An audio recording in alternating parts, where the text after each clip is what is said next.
5 years, that's how long Apex has been out for, and over this time and the millions and millions of games played, a bunch of unspoken laws and rules have been created. You won't find these rules in Apex guides or Apex terms of services, and they've been crafted by the players themselves, and they must be followed to the T. So let's go check them out, and also face real info coming at the end of the video.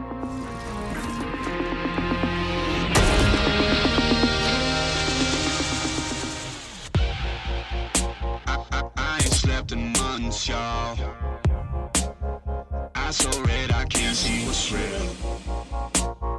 Roll me up a blunder. Number 1, don't give up Jump Master and then proceed to spam ping on the map where you want to go, or get rude to your teammate where they don't take you to the perfect place. If you wanted to go somewhere on the map, just take you and the rest of the team there. You were Jump Master. And this leads perfectly into number 2. When landing at the start of a game, don't land on top of your teammates. Spread out around the POI so that you can maximize loot gain for your whole team together and not just steal your other teammates' loot. This is super important, not so you don't just piss your teammate off by taking all their loot, but if you're uncontested, it allows you to loot the POI faster, and if you are contested, it means you have a higher chance of getting good weapons off spawn. It means you have different angles on the fight and able to take more loot away from the enemy players. Number 3, the biggest unspoken rule in all of Apex Legends. If one of your teammates dips an item, leave it for them. Don't run forward and go take it. Octane mains, I'm looking at you with your silly little stim ability, or Pathfinders with your grapples to be little loot goblins to go yoink all the loot. If it's dibs, leave it for your teammate. Speaking of little loot goblins, number 4. Every single Octane you play with is going to think they're a reincarnation of Lemonhead and the best movement player in the world. They're going to run off and try and 1v3 a team,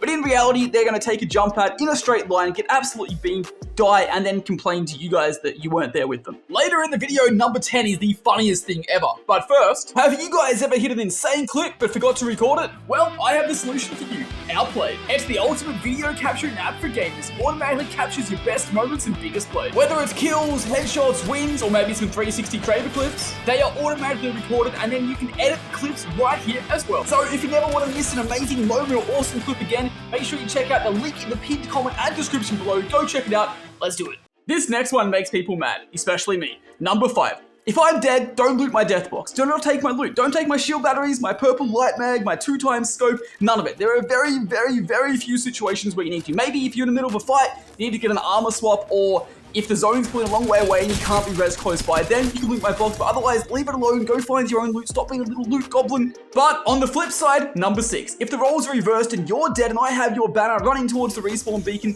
to res you, don't channel your inner sweaty bald wraith and leave the game. Let me res you and let's go win. Now for the scariest thing in all of Apex, number 7, cheaters. If you run into a low-level Pathfinder running the default skin, usually with a 4K 20 badge as well, they're cheating. You can claim he's cheating every single time. Bonus points if they have an Asian name as well, or if it's Destroyer 2009. Number 8, and I know everyone's said this at least once, if you run into a bald wraith, you must call them a sweaty little, then proceed to watch them try and roleplay as Fade, fail to do their movement or their zipline technology, and die. Then when the wraith's down and their teammates are still on the other side of the map because they solo dropped middle of fragment, they will instantly leave the game because that's what every wraith always does. That was number 9, and for number 10, we go back to the OG of wraiths, Imperial Hull. He will forever be low on ammo. He never has enough, even though he usually has a few spare spots in his backpack. It is said that if you're on World's Edge and all is silent and you listen closely, you'll be able to hear Hull screaming in the distance at the house and reps. Why am I life where? What the fuck? Bro, I have no ammo. Like, I just keep running out of ammo. Flashback. Another team shooting against the back. Yep. I got a medkit here. Number 11, when playing as Lifeline, thou shalt out always ping every Mozambique they see.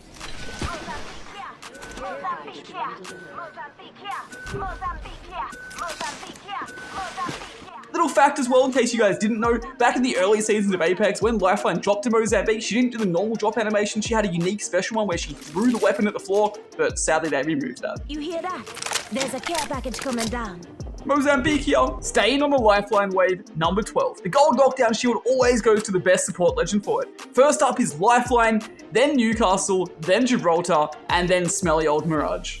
I like Lifeline a lot. She was actually my first ever main in Apex. Let's keep talking about her for a while. Number 13, if you're playing Lifeline, always tap res your teammates after a fight before looting. This goes for in fights as well. As long as they're behind cover and safe from getting thirsted, or you're not relying on their knockdown to hide behind, tap res them. Get your teammate back into the fight. AKA, don't be like this Lifeline, which is number 14. If your lifeline doesn't tap res you, make sure you turn into shiv. Where's me? Lifeline use! Where's lifeline?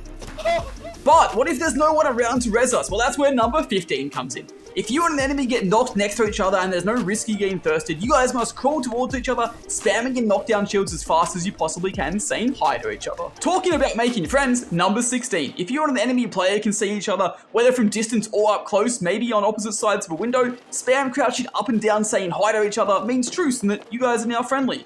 But make sure you don't do this to collude and cheat. Talking about not cheating, this one is very, very, very important. Number 17. If there's a solo alive going up against a 2-man or a 3-man at the end of the game, and they drop their armor plus the rest of their loot, that means it's honorable fisticuffs time. The solo's allowed to have 1v1 punch-offs against everyone on the opposing team until they lose. So that means if they win 3 punch-offs against the 3-stack, the solo wins. And the 3-stack isn't allowed to cheat. They're not allowed to realize they're about to lose and go shoot the solo. That's cheating. Don't do that. Have manners. Show some respect. Or just, you know, get better at fisting people. Wait, no. Get better at punching people. Yeah, that. GG. So many unspoken rules about being friendly, making friends, and respecting each other. Let's change that up. Number 18. If you run into a friend in game or notice them in the kill feed, you must hunt them down to the death. And then, when you kill them or if they kill you, the winning player must teabag their body, shoot their box, and make sure they send them a bit of a silly DM calling them bad at the game. On that note of being a little toxic, if you see the same legend as you're playing in the game and they're wearing exactly the same skin as you, you must do the exact same. You must hunt them down, murder them, finish them, and then maybe just a couple of the deep teabags. Just not too many, but just a couple, But if you happen to die to your friend or the player with the same skin as you, and you need an excuse, that brings us to number 20, no audio. Just claim that you had no audio. No one will ever argue with you because everyone agrees that Apex has no audio, so just say that and move on. No egos hurt. And finally, the last and most important unspoken rule of Apex. When you leave a game and you get given the survey asking if you enjoyed your match, you must click no every single time. You're not allowed to click yes, even if you got a 20 bomb 4K pred. You can't click yes. You must click no, no matter what. Also, if you guys haven't noticed, they actually switched the yes and no around to try and trick you into saying yes. It's weird, but make sure you always click no. In the comments below, let me know, did I miss any unspoken rules of Apex? Which unspoken rule of Apex annoys you the most? Which one do you always break? Let me know in the comments below, can't wait to see them. Make sure you drop a sub, a follow, and if we get to 300k subs by the end of the year, I will do a face reveal. So yeah, sub, and hope you guys are awesome. Don't break any of the rules.